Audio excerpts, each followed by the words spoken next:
Ramadan tiba, Ramadan tiba, Ramadan tiba.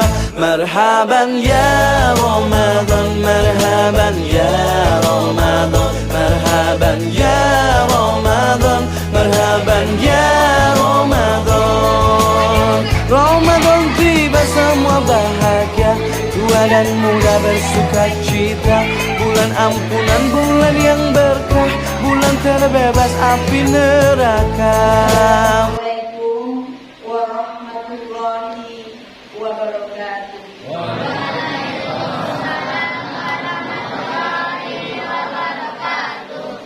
Alhamdulillah, alhamdulillahilladzi arsala rasulahu bil huda wa dinil haq liyuzhirahu 'alal dini kullihi wa kafa billahi shahida. Asyhadu an la ilaha illallah wa asyhadu anna Muhammadar Rasulullah la nabiyya ba'da. Puji dan syukur marilah kita ucapkan kepada Allah Subhanahu wa taala yang namanya harum karena zikir, hikmatnya menyentuh jiwa, menyirami sanubari kita yang sudah mulai gersang. Yo Pak Ibu, alhamdulillah pada malam yang penuh berkah ini, limpahan rahmat dan karunia Allah yang tidak bisa kita menghitungnya.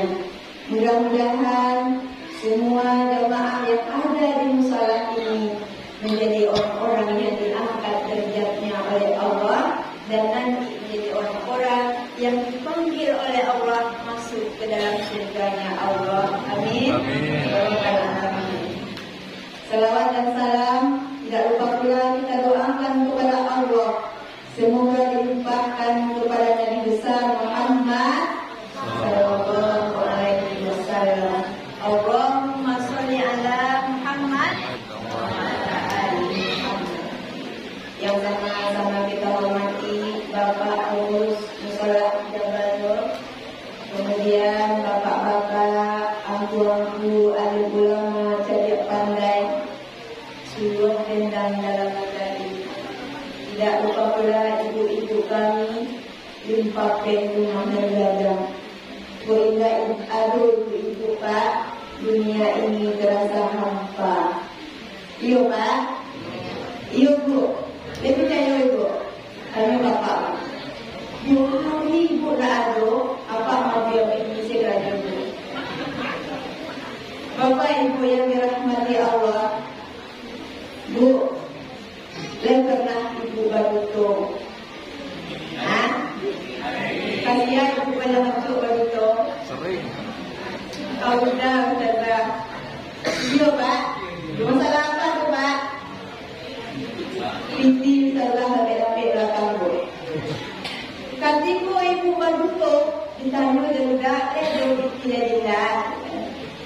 Nah, habis piti itu Bang, habis dah. Iyo waktu aja Pak Bu. Kiranya apa istirahat, puasa, mengalai-alai, terasa di balik bangda, kira kita ibu banyak di sini. Alhamdulillah. Nah, katiku apa tahu itu piti ibu keluar, jika dia tak ada tadi berang Pak? Berang Pak? Hah? Nah, namun ketika istri kita salah, suami kita salah, kemudian kita tahu, tetapi pasti tidak tahu. Bagaimana ketika kita manusia makhluk Allah yang hanya kecil di mata Allah, namun Allah cap kita sebagai pendusta, kemana kita lagi hendak mengatakannya. Pada malam hari ini, judul tausiah kita adalah jangan menjadi pendusta agama. Abu, jangan menjadi pendusta agama. A'udzubillahi minasyaitonir rajim. Bismillahirrahmanirrahim. Allah Subhanahu wa taala berfirman dalam surah Al-Ma'un, "Ara'aital ladzi yukadzibu bid-din." Tahukah engkau, kata Allah, orang-orang yang mendustakan agama. Bapak Ibu yang dirahmati Allah, Allah mencap kita pendusta agama Dan dalam tafsirannya, pendusta agama ini ditempatkan oleh Allah di dalam nerakanya. Siapa dia Bapak Ibu? Yang pertama adalah fadzalikal ladzi yad'ul yatim.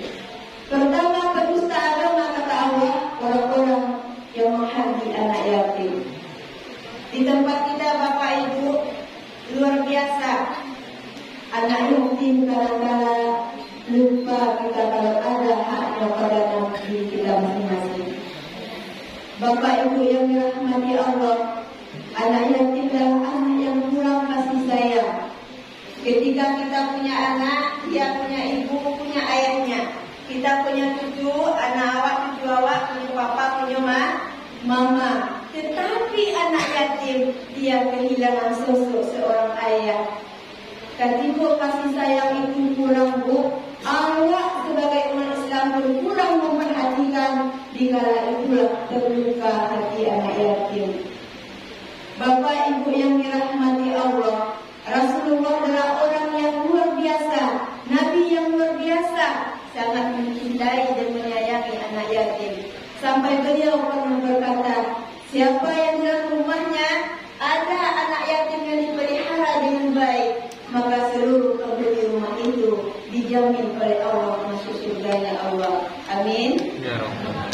Namun hari ini kenyataannya kita lihat Ibu, banyak bersama awak, banyak kerabat awak yang yatim, tapi awak pura-pura tidak tahu. Ada kisah Bapak Ibu yang luar biasa tahun 2012 Pak. Ketika itu Ustazah masih bekerja di PMPM Sulawesi Selatan, Bawang Sakantua Balitana Pak Amin Hikmahnya. Beliau Balitana ingin membangun sebuah rumah. Kiranya ketika rumah alat dibangun, fondasi dibuat, kanailah dua kuburan, adik kakak Pak Ibu, perempuan, dua baradia yang kanai di fondasi tadi. Dirapatkan, akhirnya kedua-duanya dialiat, dibongkar kuburan tadi, dipindahkan. Namun Allah Akbar, apa yang terjadi Ibu? Ketika dua kuburan itu digali, yang beliau meninggal sudah 30 tahun yang lalu. Bapak Ibu, kita bayang Ibu, kalaulah 30 tahun di dalam tanah, kira-kira berapa jenazahnya Bu? Habis. Tetapi hari itu Jumat Desember 2012, jenazah yang anggapan awak habis dimakan tanah ternyata utuh Bu. Kedua-duanya, jangankan tubuhnya yang akan habis, kain kafan pun tidak kotor sedikit pun, putih bersih. Sehingga Ustazah bertanya kama angke Pak Ibu, Mak, aku bangun ibadah anak yang berdua tu. Aku tubuhnya 80-an tahun tidak apa-apa, utuh, bahkan tercium harum Bu. Lalu sampai ke bawah digali, tak bau harum di masyarakat. Luar biasa dari dalam tubuh beliau. Agak amat tu, Ustazah. Beliau meninggal waktu itu amak baru menikah. Baru ini anaknya sama Ustazah. Beliau berdua itu janda, tidak punya anak. Tetapi Karajo satu hari itu memakan gaji Bu, ambil upah di seorang. Tapi beliau mampu menghidupi belasan anak yatim. Yang hari ini Ibu Bapak, belasan anak yatim yang beliau waktu itu beliau pelihara sudah luar biasa menjadi orang-orang yang sukses. Luar biasa Bu. Pertanyaannya jawab Bu, awak 1 bulan menerima gaji Pak. Iya Pak. Tapi tak pernah cukup. Apalagi Ibu Pak, tak pernah cukup tidak dia udah habis tadi. Sehingga nak ada buat kafe lain. 1 bulan menerima gaji, jarang kita yang membela anak yatim dalam rumah Pak. Alasannya tak mungkin jawab Ustazah untuk anak tidak sampai apa masih anak ya. Jangan kita berpikiran seperti itu. Semakin kita membela anak yatim, rezeki kita akan semakin berlimpah. Kemudian kisah lain Bapak Ibu, boleh tambah Pak? Tahun 2000 sampai balik, Ustazah waktu itu naik travel dari Sulawesi Selatan ke Padang Pak, waktu balik S2. Ternyata satu travel dengan jemaah yang Ustazah tak tahu kalau apa jemaah. Kata beliau Ustazah, rasanya awak pernah Khatib Akbar waktu itu Dharma Wanita Kapolres Selatan. Iyo Pak, iyo. Tapi ambo kampung Akbar Selatan Ustazah. Ambo juga baca itu, baca apa tu, tapi ambonya Ustazah itu ke jamaah lain. Tapi tolong kampung ambo jadi sabri. Jangan sebutkan daerahnya, ambil hikmahnya. 2 minggu belakang Ustazah kata beliau, ini kita buka-buka air ya Bu, ambil hikmahnya. 2 minggu belakang terjadi kisah yang luar biasa sampai ambo Ustazah. Apa tuh Pak, kata Ustazah?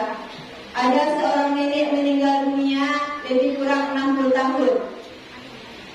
Jenazah meninggal pagi, dikuburkan setelah asar.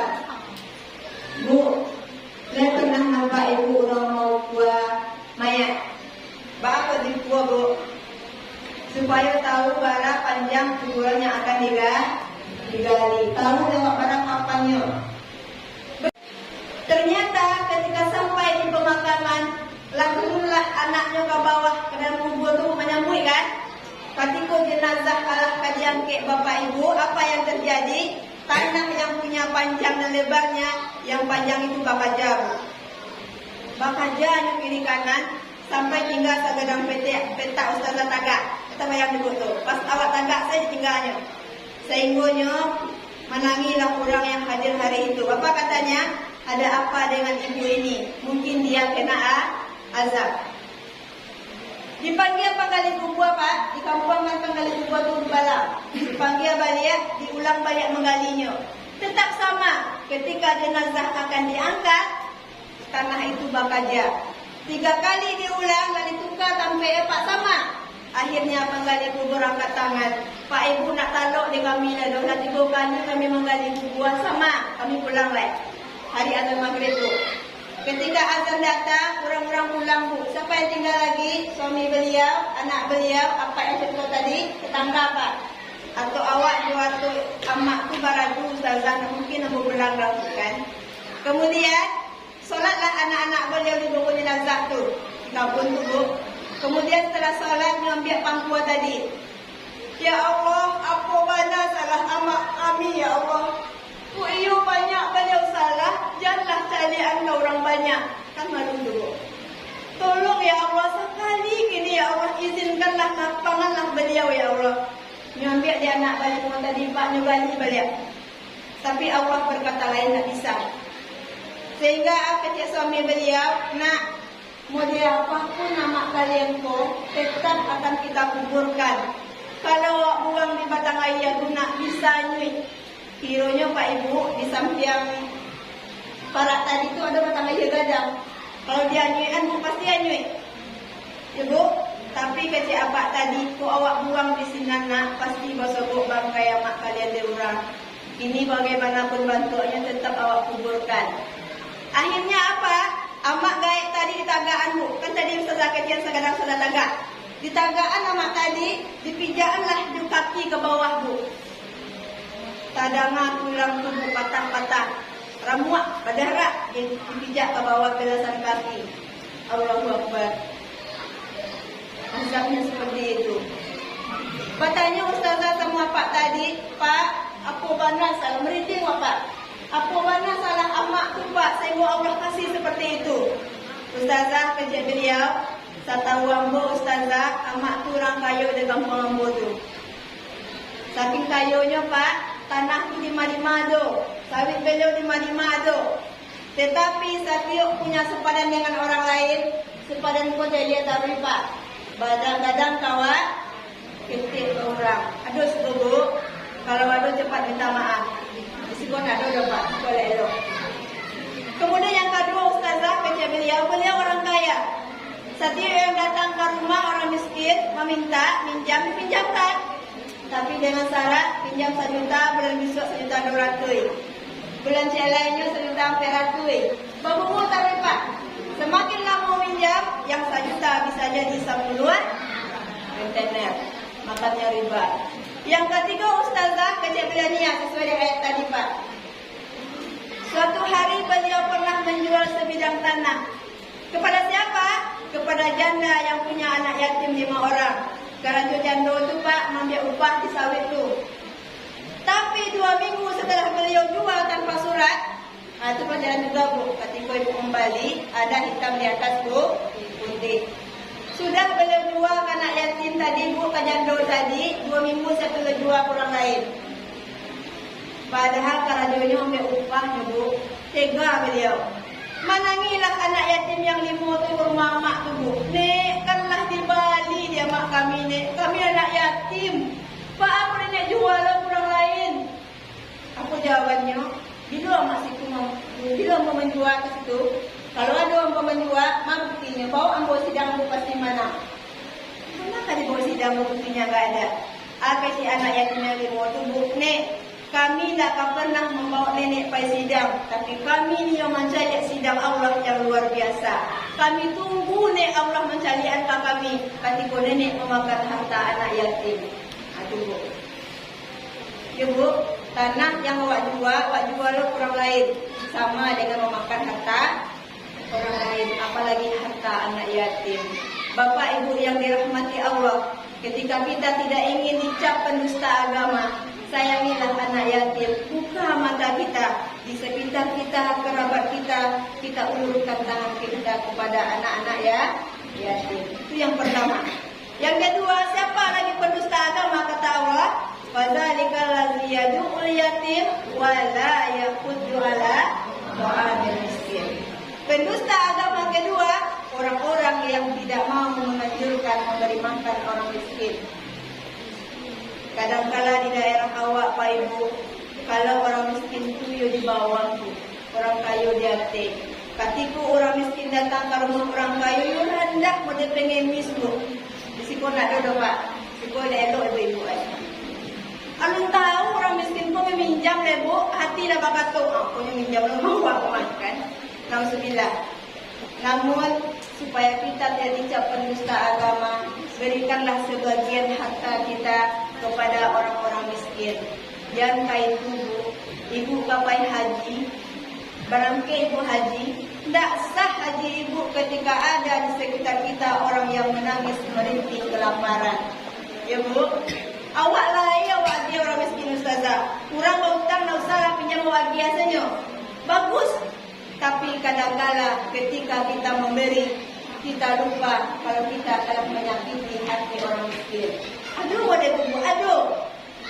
Lainnya lagi aja orang miskin Bu, tapi ketika lagi aku ambil dia daripada minjam tadi ke mambo. Makul laki itu suruh mencari. Siku nak ada Pak, sampai lain. Apa kata Rasulullah?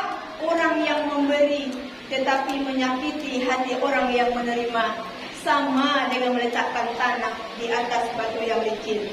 Kemudian datang hujan deras, Pak tanah tadi Bu, habis terkikis air. Begitulah pahalanya orang yang memberi tetapi menyakiti hati orang yang menerimanya.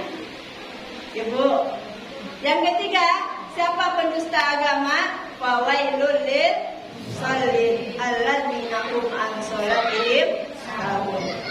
Celakalah bagi orang-orang yang sholat kata Allah, yaitu orang-orang yang lalai dari sholatnya. Jadi pendusta agama yang ketiga, orang-orang yang lalai dari sholatnya. Sholat ibadah yang pertama dihisab Pak Ibu. Di akhirat nanti sholat itu yang pertama ditimbang. Ketika bagus sholat kita, insya Allah lulus dari kita ke surga Allah. Tetapi ketika kita melalaikan sholat, maka tunggu saja balasan Allah yang nyata di akhirat nanti. Bapak Ibu yang dirahmati Allah, dalam tafsirannya selain itu 3 Bu. Apa yang 3 itu yang dikatakan lalai pendusta agama? Yang pertama, dia sengaja meninggalkan waktu sholat. Sengaja tidak sholat Bu. Padahal sebenarnya rumah orang yang sholat itu bagaikan kuburan ketika isi rumahnya tidak sholat. Istri sholat, suami tidak sholat. Orang tua sholat, anaknya tidak sholat. Makanya hiasilah rumah tangga kita dengan sholat dan bacaan Al-Quran. Supaya apa? Supaya rumah kita bercahaya. Datang hidayah kepada rumah tangga kita Bapak Ibu. Itu yang pertama. Yang kedua, siapa yang lalai? Orang yang sholat tapi suka mengundur-mundur waktu sholatnya. Pendusta agama. Bu, tadi ibu berkolak nak. Kalau ketika ibu berkolak, kurang azan. Lain kematian kompor tadi. Nah, Pak jawab bu, enggak. Taruhnya berkolak bu. Ketika itu, lah masak kolak tadi bertambah tu sambar. Tidaknya sholat dok. Sengaja mengundur waktu sholat. Pendusta agama. Yang ketiga, siapa pendusta agama yang lain itu? Dia sholat tapi tidak berubah tingkah lakunya. Bu, ibu lain sholat. Lain sampai waktu. Lain. Tapi ketika minang kursi nak pulang lain sampai berkunci. Lain. Aku tuh Pak. Dia sholat tapi masih memuji orang lain. Dia sholat suka melihat kesalahan orang lain. Dia sholat masih makan yang haram. Dia sholat tidak mau memelihara orang tuanya. Lain sholat tidak berubah tingkah lakunya. Pendusta agamamu. Belum bisa dikatakan mendirikan sholat. Kenapa? Janji Allah, wa aqimis sholat, inna sholata tanha anil fahsya'i wal munkar. Dirikan sholat. Sungguh sholat mencegah perbuatan keji dan munkar. Bu, kadang awak lain sholat bu. Tapi ketika tetangga balik sofa baru ibu damam. Aduh siko bu. Enggak. Tetangga balik sofa baru awak damam pak. Seminggu damam nak mau jaga. Mulai damam sejak dah ada pak. Sudah damam seminggu 2 bulan tak sama sapu orang sudah. Apa yang salah ibu? Periksa kembali sholat kita. Sudahkah saya mendirikan? Kalau hanya sekedar mengerjakan saja bisa bu, tetapi tidak nampak berubah dulu. Sambil mengambil udua ibu di sampai udua masih bisa menunjang Pak RT nak adil. Sikut nak ada depan sampai lain. Kita sholat tidak berubah tingkah laku. Awak sholat masih menjamah yang haram. Bapak ibu yang dirahmati oleh Allah, sungguh kita sholat dengan khusyuk. Kenapa? Belum menjamin umur kita untuk hidup menjelang waktu zuhur. Zuhur sholat dengan khusyuk. Kenapa? Belum menjamin umur kita hidup menjelang waktu asar. Begitu selanjutnya. Andai kata ibu bapak ketika siap tarawih ini awak tak kalok sampai pagi lalu sama nabu. Jago oleh suami, jago oleh dinda, kan? Buat yang saya jago oleh dinda, yang saya kilonya memang yang sebenarnya yang pak. Baik, innalillahi. Alah siap ibu. Tak ada jawaban Pak Alun. Hari sholat kita akan berubah tingkah laku kita. Jangankan itu bu, orang yang betul-betul mendirikan sholat saja, satu kesalahan pernah dia lakukan, nampakan oleh Allah azabnya bu. Lihat boleh tambah 2 minit ya Pak.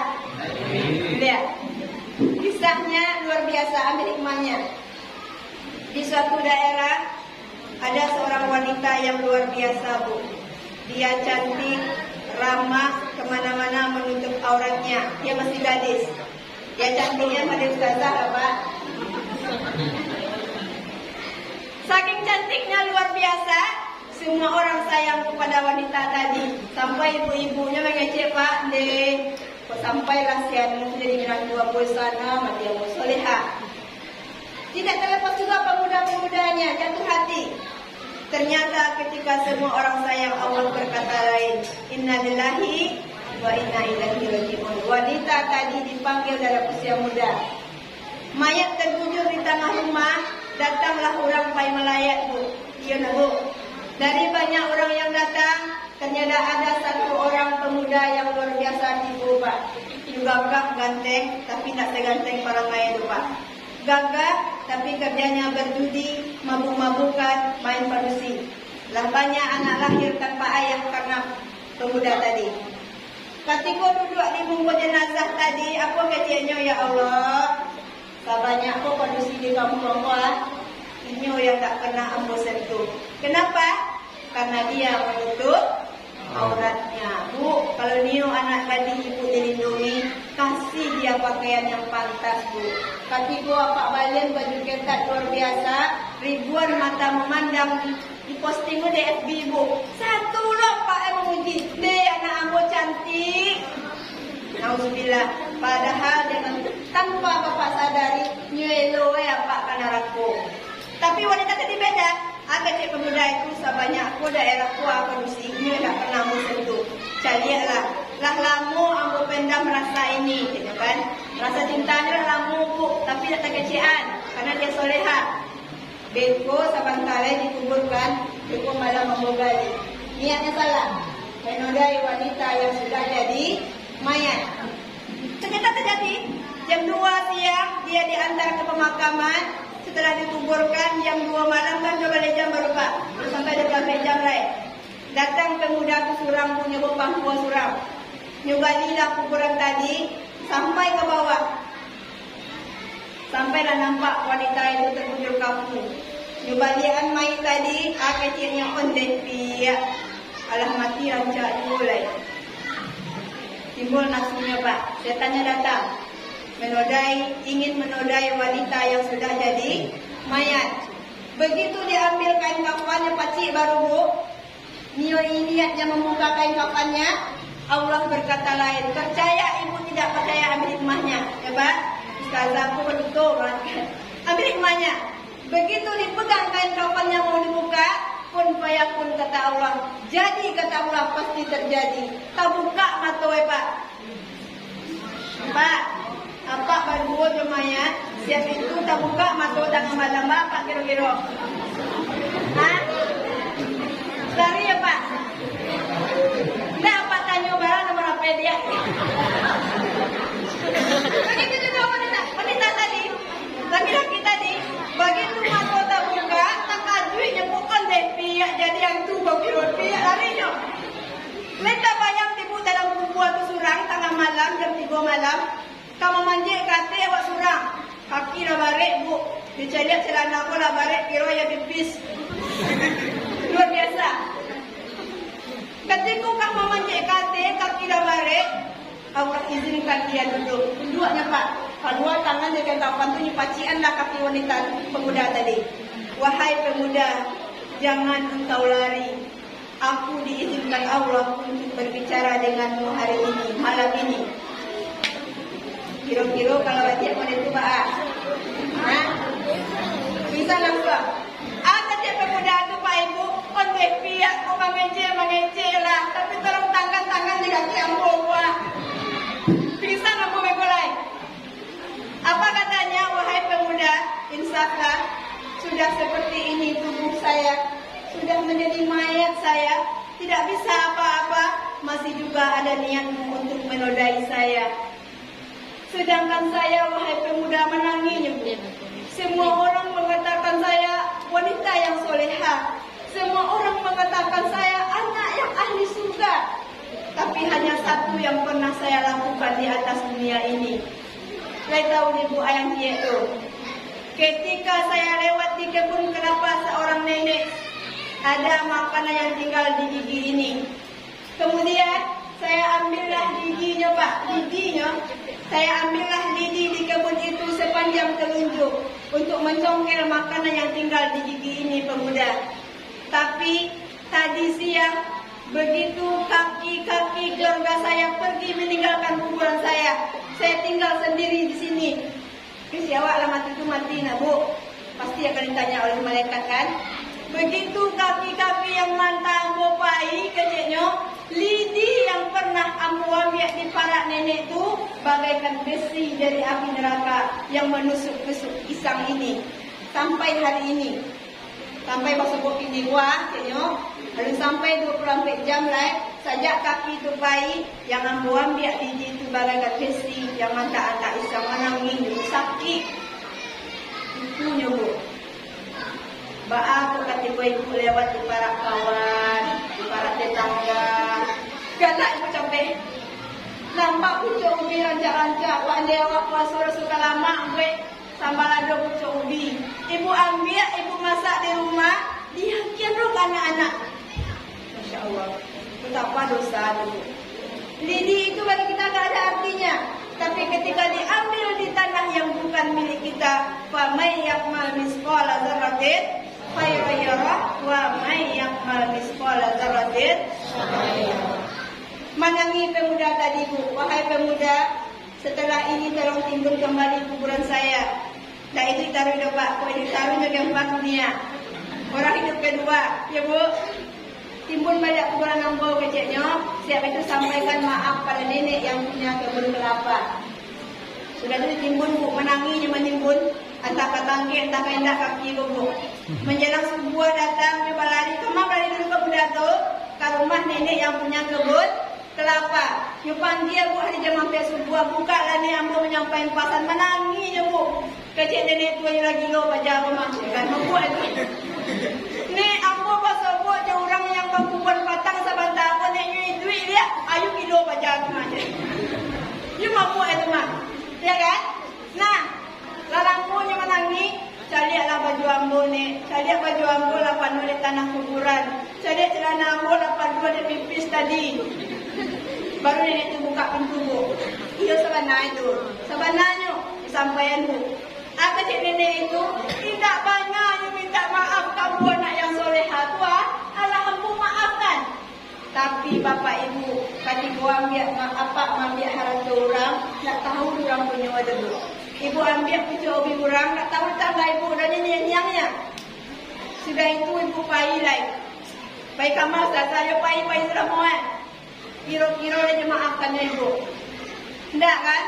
Karena dia nak tahu apa yang ibu lakukan. Makanya selagi kita hidup rasanya pernah mengambil yang bukan milik kita, segeralah kita minta maaf. Karena Allah akan membalas semua yang kita lakukan.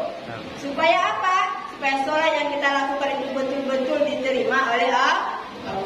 Bapak ibu yang dirahmati Allah, itu yang ketiga. Yang keempat apa lagi? Alladzina hum an sholatihim sahun, alladzina hum pendusta agama, orang-orang yang beribadah dengan ria. Mulai beribadah lain ustazah, tapi mengharapkan pujian manusia. Ibu pasti dapat. Kadang-kadang varian pulang kampung Pak. Dari yang masih A, si A pas abis satu alamu. Padahal masyarakat 2.000. Siko nak ada siko itu. Kita membantu orang lain, tapi kita sebut-sebut juga ria namanya, mengharapkan pujian orang lain. Yang terakhir, pendusta agama, wayamnaunan, orang yang memberi dengan barang yang tidak berguna. Lain ibu agi orang miskin mulai ustazah sekarang mampu agi baju, tapi 2 hari dipakai orang miskin Pak, baju itu cabai. Ibu saja nanyinya makai doa, ibu agi kurang. Maksudnya apa? Ketika kita berbagi, ketika kita mau memberikan kepada orang miskin, berilah yang layak dan senang hati orang menerima, puas kita memberikan. Demikianlah yang dapat Ustazah sampaikan malam ini. Mudah-mudahan dapat kita ambil hikmahnya. Semoga kita semua tidak termasuk orang-orang yang mendustakan agama Allah. Amin. Ya Rabbal Alamin. Wabillahi taufiq wal hidayah. Assalamualaikum warahmatullahi wabarakatuh. Man ana